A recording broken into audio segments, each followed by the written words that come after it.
Jai Guru. Jai Guru. Yeah, your camera is a little fuzzy, but we can see you. Okay. Thank you.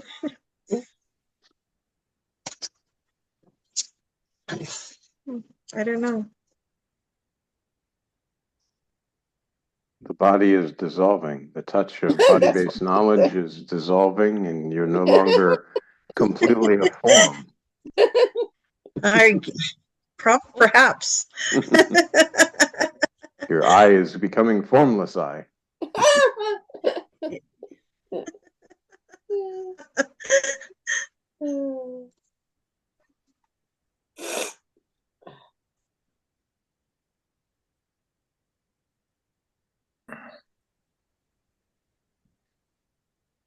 Now Alan went dark. Yeah. He's I formless. just tried to find which button you should.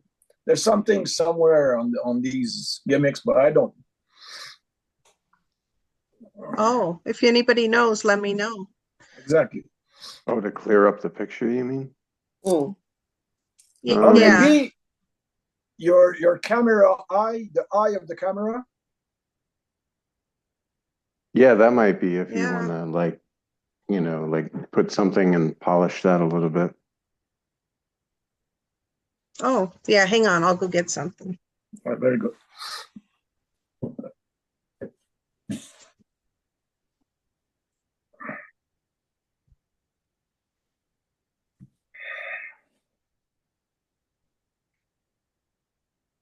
Yeah, it looks like they're constantly putting new little things down here on this bar. Like they have many new things.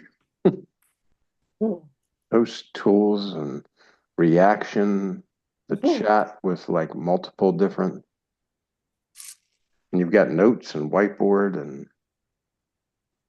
wow. I have a lens wipe here. There you go. We'll see.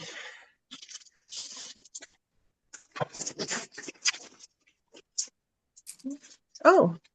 Yeah, that's definitely very good. We can definitely see much better. It's been a while since I zoomed, so maybe.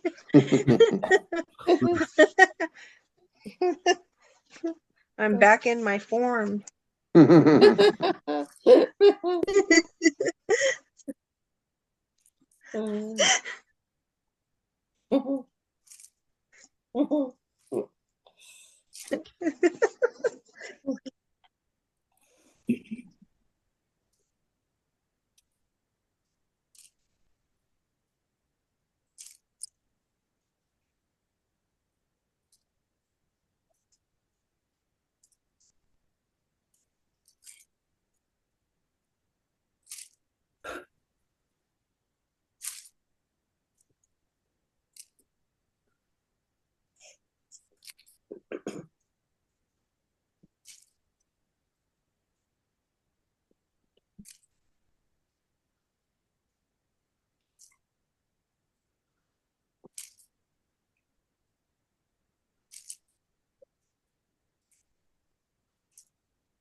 I saw that somebody asked on the YouTube about what I meant when I said the size of, they said, what does that mean, the size of?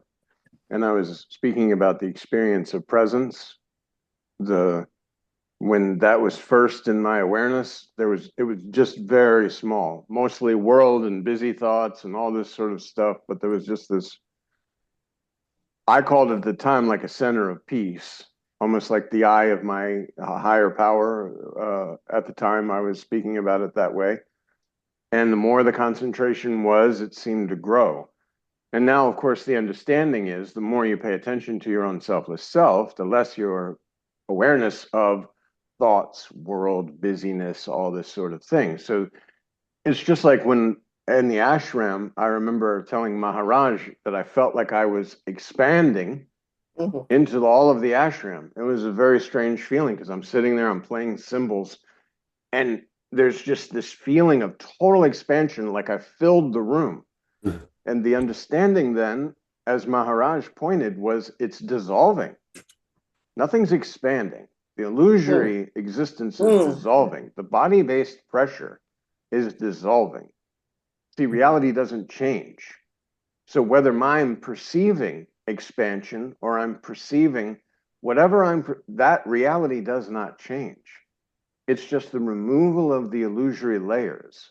When the pressure of the body is not so much, then the feeling of expansion is basically through the mind of understanding that I'm expanding. But behind the mind, there's no change.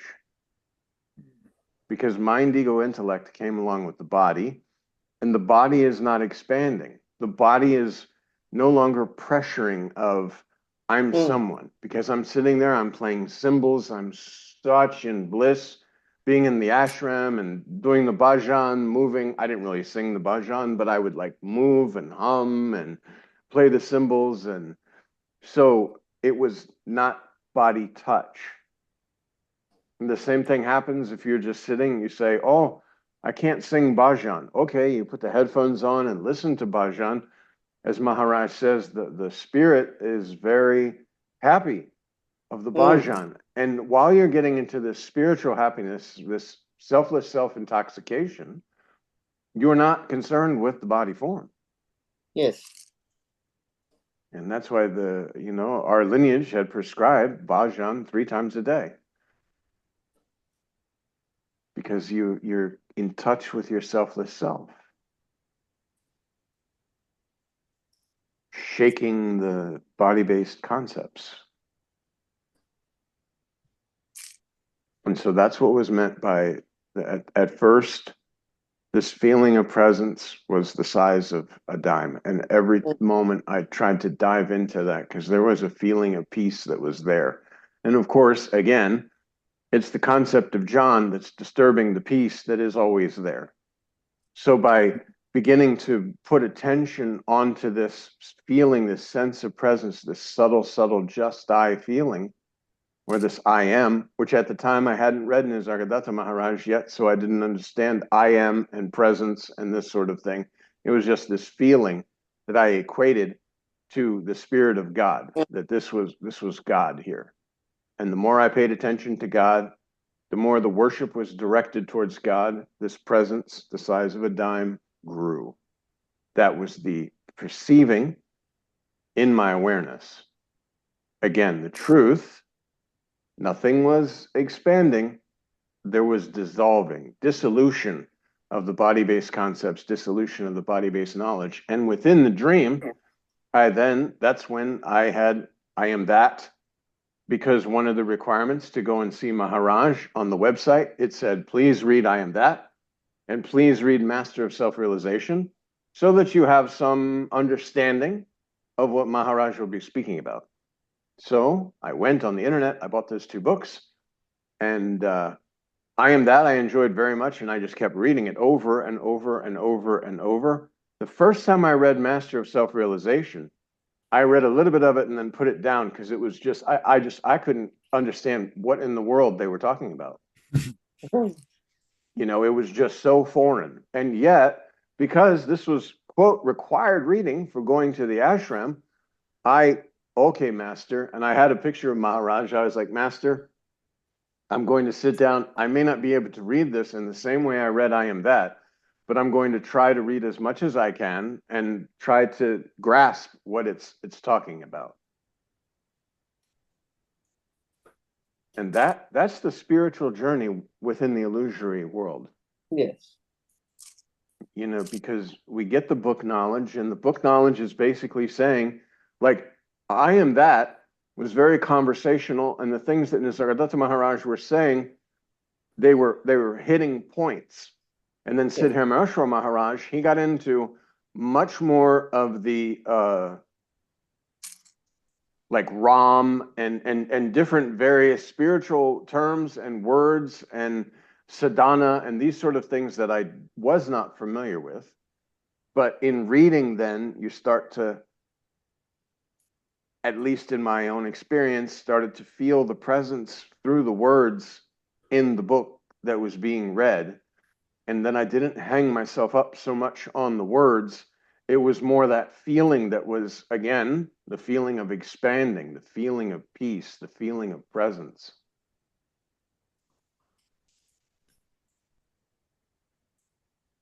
Yeah, I had the same problem when I read I Am That. I couldn't. My friend's like, you have to read this. And I'm like, I'm not getting it. And then he would try to explain it to me. And then I was like, well, and then I read some other guy's book that didn't have anything to do with the Maharaj, but it kind of brought me back to the Maharaj because then I realized later on kind of what was going on. So I went like in about a million circles before I came back. But yeah. But the earnestness was there. That's the most beautiful thing. The earnestness and the continuation and the desire to know. Yes. Yeah. It's Yeah. really I almost made it to see him, but he unfortunately passed away before I could get there. So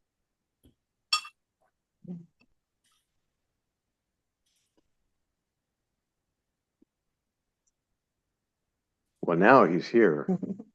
Like this is, the more you know Yeah. yourself in a real sense, you absolutely know, oh, I didn't miss seeing Maharaj because Maharaj was never body. And all Maharaj did was tell me I'm not body. And now as I'm discovering this truth, I'm with Maharaj. There's no separation. It's not possible. Yeah, that's true. And then with the images, that for me is the big thing where it's, I very much enjoy bowing to the image of Maharaj. And then the understanding was, even when he, body form of Maharaj, when you were bowing, it's the same as this image. It's the presence. And the form that I happen to be worshiping or devotion to the master really doesn't matter because it's that presence to presence. And that's that. Oh, yes. And bowing. And I know in Selfless Self, it says a lot of devotees didn't want to, or, people visitor of the ashram, they didn't want to bow and they didn't want to bow to the masters. But this is because of the understanding of I'm bowing to some guy who everybody says is a great master. Yeah. It's like, and then the understanding that Maharaj imparts is you're not bowing to me. You're bowing to your own selfless self. The you and the me does not exist. Yeah.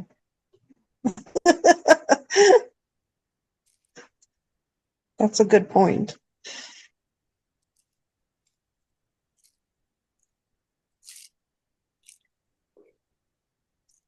I would have been so happy to bow to him, though. It would have been a nice. Absolutely. Yeah, in my own experience, it was very important for me to go and basically thank this sensation of presence that I was labeling a power greater than myself. And I could bow at the feet, knowing that the presence was in this body form.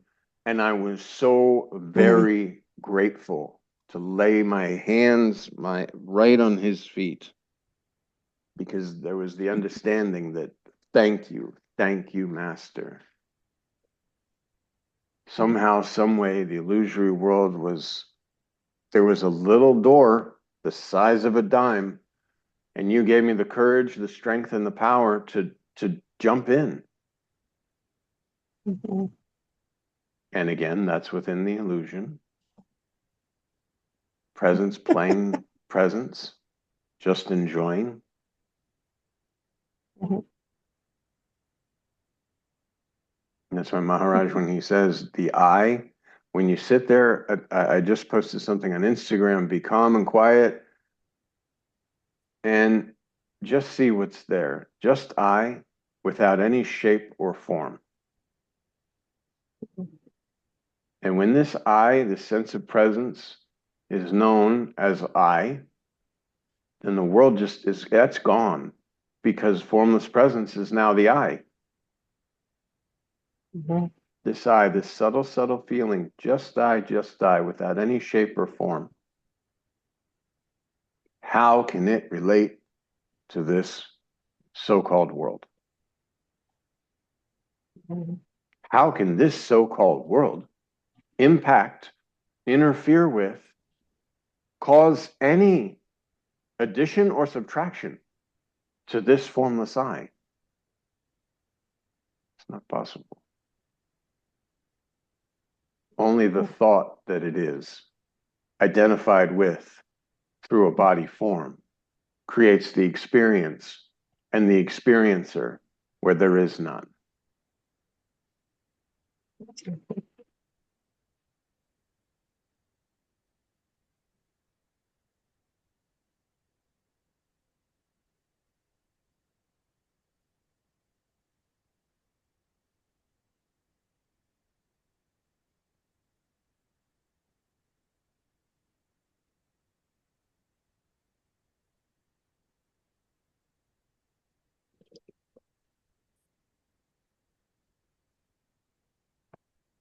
It's very hot here.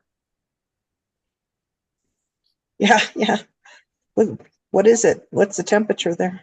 It was 106 today. Oh, wow. Well, that was the feel-like temperature, which I don't even bother with the what is the actual temperature, because if it feels like 106, to me, it's 106.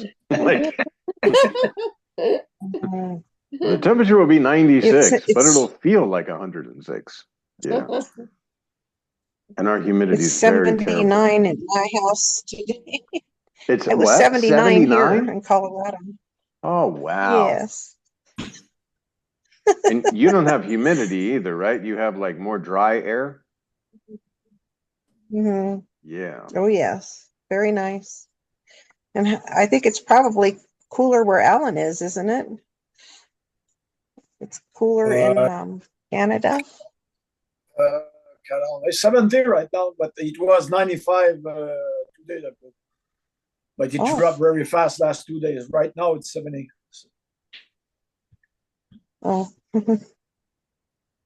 Yeah. Except now you get terrible snow, right? Like feet of snow.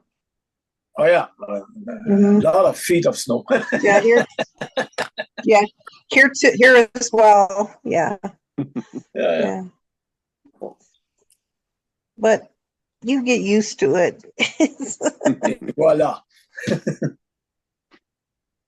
Yeah. It's good exercise to shovel. I don't think so.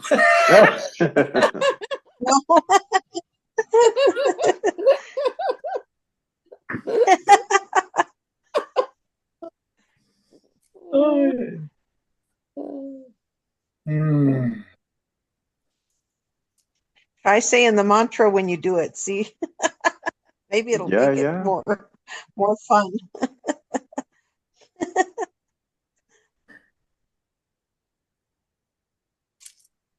Yeah, we only have a few days with feet of snow here. It's not too bad. So a lot of like 4 and 5 inches. Yeah. Okay. Whereas you probably get no snow, right? Hardly any. Sometimes a dusting. I think last year we got 2 inches on one day, and everybody was off school and off of work and everything. So, I mean, we have had some snow in the past where it's been not feet but heavy. But yeah. Yeah. And right now they're expecting some storm that's coming up, Debbie. So. Yeah, I saw that. Yeah, it's headed up the coast there. Yep. Virginia. On the Virginia beach is going to get it pretty hard. Yep. And I think South Carolina. Yep. Yeah. Buckle down. Stay inside. Indeed.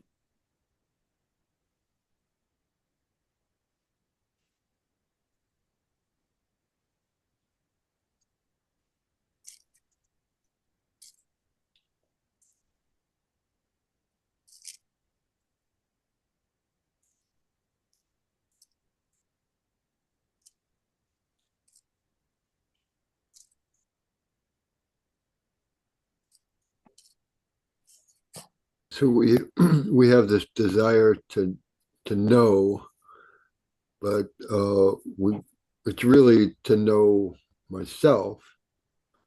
And so actually, in a sense, all knowing is actually knowing the self in a way, isn't Well, it? you can't know yourself. You know everything that's not you, and what's No. left is your own self. Yeah. Okay. Anything you know can't be yourself. Like you can't Right. say, Yeah. I Yeah. I know myself. That totally makes sense. Yeah. Even the presence is the most subtle way you could say, I know myself, because you can identify with the subtle sense of presence. But that I is identifying with the subtle sense of presence, that's you. So there's no knowing of your own self. You're just self-evident. Because after all, as Maharaj says, where all experience ends, there you are. You're self-evident because you cannot be removed. Whereas presence, you can very much, okay, feeling the subtle sense of presence, the just die, just die, just die. But that's a layer of illusion as well. Represented to its fullest extent if one considers only the. But now, when you have this, okay, presence, whether presence is there or not, I am, but this I am can't be known. That's just the self-evident you are. You are that. Can you call, is it, can you call that knowing itself? It knows itself as self-evident? No, it's self-evident because the same as a room, a lot of people are in the room, a lot of people leave the room is still there. Yeah. So underneath, like here you have presence, and on top of presence, we say on top. There's no on top nor on bottom, but let's, for example, presence, the world is projected on this presence. The body form you're holding, the activities, the experiencer, the experiences, all this sort of thing is in presence, which we'll call consciousness, the bubble of illusion. Then there's this subtle, just die, the formless I. But this formless I, this presence, there, this presence can be known. Now, without this body form, there's no knowing of presence, but with the body form and within the illusion, you can know the sense of existence. Without the illusion, when the body drops, the knower of the sense of existence is just the sense of existence is no longer known through that individual unit, that body-based telescope, basically. But again, just like all the people, we have a full room, and then one by one they leave, but the room, it's ready for more people to come. It doesn't say like, oh, I'm empty, so now I fold into myself and I go out of existence. No, now more people come in. The knowledge that there's a room is there because now there's objects, so to speak, in the room. But the room didn't change. And I'm saying room, space, outside, inside, whatever. This body is no more. The other bodies are there. All the bodies fall. That you are is still there. We talked about that. If this whole earth just boom, gone, it does not affect you even a little tiny bit. Just question. Yes. When you keep in contact with the self. They say just more formless, just I, just I, just I. Does that mean to reaching a point there's no identification at all? That's the point where you're identifying with the sense of presence or the just I feeling as I. That's I without any shape or form.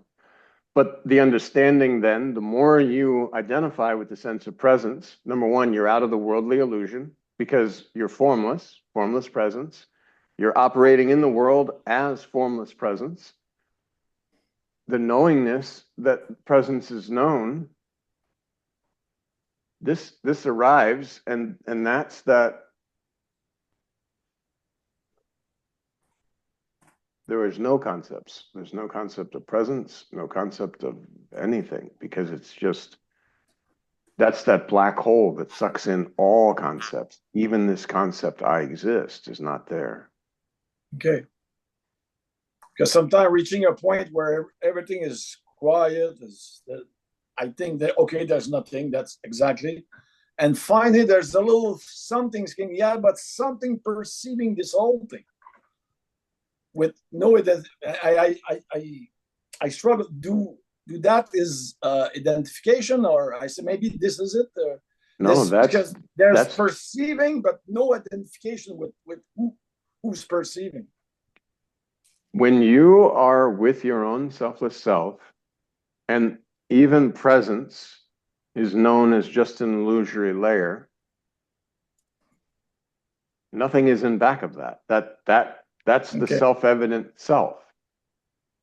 And now, of course, because then people will say, oh, well, how do I stay that way?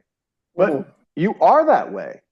So now, do your job, do your duties, take care of your responsibilities, knowing that all this illusion is just illusion, because that you are. So there's a lot of, that's where there's some confusion of like, wow, okay, sitting in meditation, presence has dissolved, and yet I am. There's not even knowingness because there's nothing to know. It's the nothing is really what we can only say. And then, oh, now I'm not meditating. I'm not experiencing that absence of experience anymore. Now experiences are coming in my purview. In my awareness, there are objects. In my awareness, there's a sense of existence. All these things are in my awareness. But okay, you're knowing yourself in a real sense. That's what Maharaj talks about, that conviction. Oh, so that I am that. And now you do your job, do your duties, take care of your responsibilities, enjoy, go outside, play in the sun, do whatever you like. Go see movies, watch TV. You're not a stone, but the knowingness is there. So that anytime anything appears in your experience that it's true, you absolutely know it's false without even having to go through the discriminating, because the discriminating is just what's true, what's false. The you that you are is the true, and anything else is false. And then from this position, you say, okay, what happens when the body form dies? Well, nothing. The body doesn't take away, add to, or take away anything from that you are. And even presence, the feeling I exist, the sense of existence, doesn't add to or take away that you are. Yeah, that's just a tool for a limited time. There's a tool to perceive from that. And that's what I am. Who use this tool, this body? Exactly. Like, who use all the body? Click with the body and you say I. Yeah. Prior to click with the body, you had no idea of I. Yeah. No knowledge of your own existence. And the knowledge of existence only appears within the illusion because it's a layer of knowing. You can't be known, you're the knower, and the only way is the conviction of the self-evident. Oh,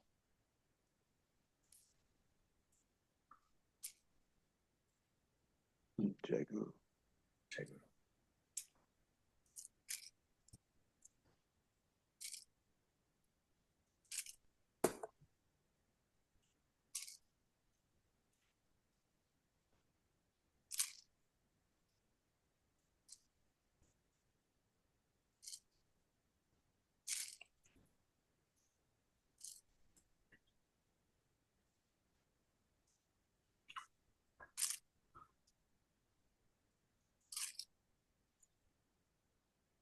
This is why Ranjit Maharaj famously said, everything I speak about is not true, but the one for whom I speak is true.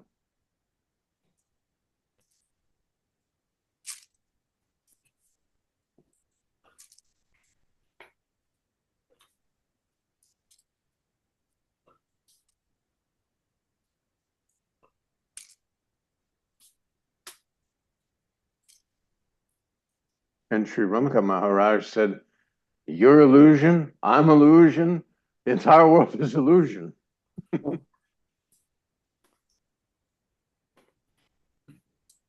Because even somebody in the ashram, they said, well, if I'm illusion, are you illusion? Yes. Yes. Yeah, yeah. Why are we having this dialogue? Basically for entertainment. Because whether you know yourself or not, you are. You can't take away. That's it. That's it.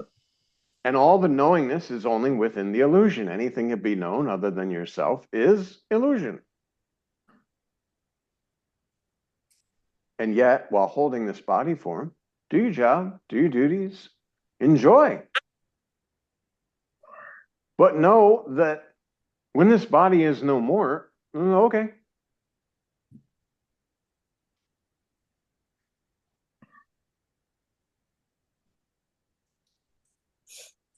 And even if you're on your deathbed and you say, oh, but my children or this and that, your children are your own self. When the conviction is there, you know that whether this body is or not, you say, oh, I'll miss my children. Well, no, you won't, because you are your children.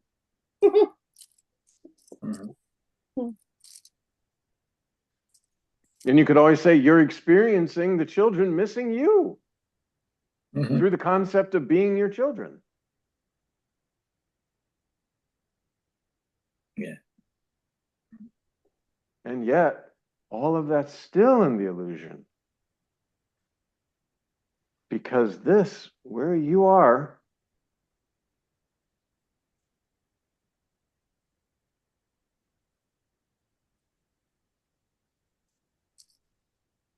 you cannot raise any concept, anything.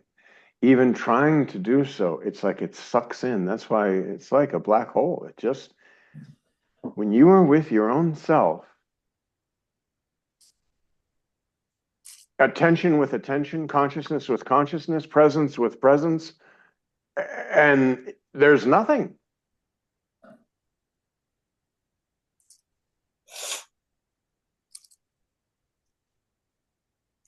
However, body says, knock, knock on the door.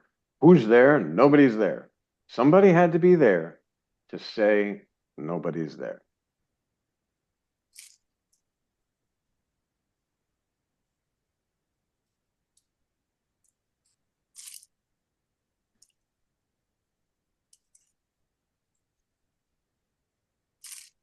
Spontaneous conviction. Because there's no time, there's no space, there's no nothing. Even you can't say you're experiencing this nothing. Because it's not an experience.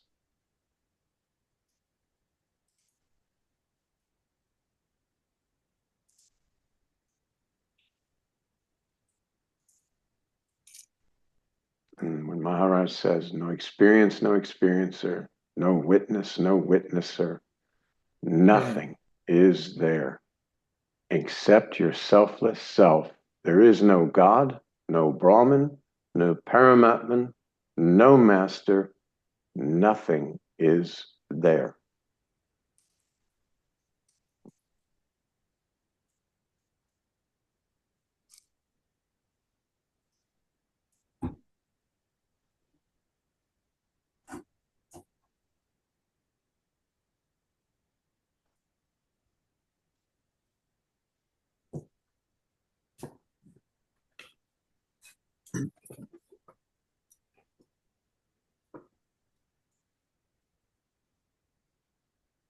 I had sort of an interesting dream today where it didn't last long, but it was when the dream ended, somehow I was able to occasionally the dream would reappear again, the same dream, and it was like it was always there, available to me.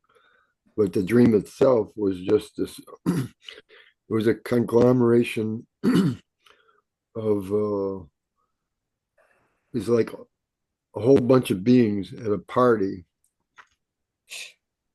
but they had no faces really. They were indistinct forms, just kind of like smatterings of color or whatever. But it was like it was sort of like I was them and they were me, because the dream was me and the dream's made of me and they were made of the dream. So it was like everything all at once, all beings at once were this dream. Was this in the waking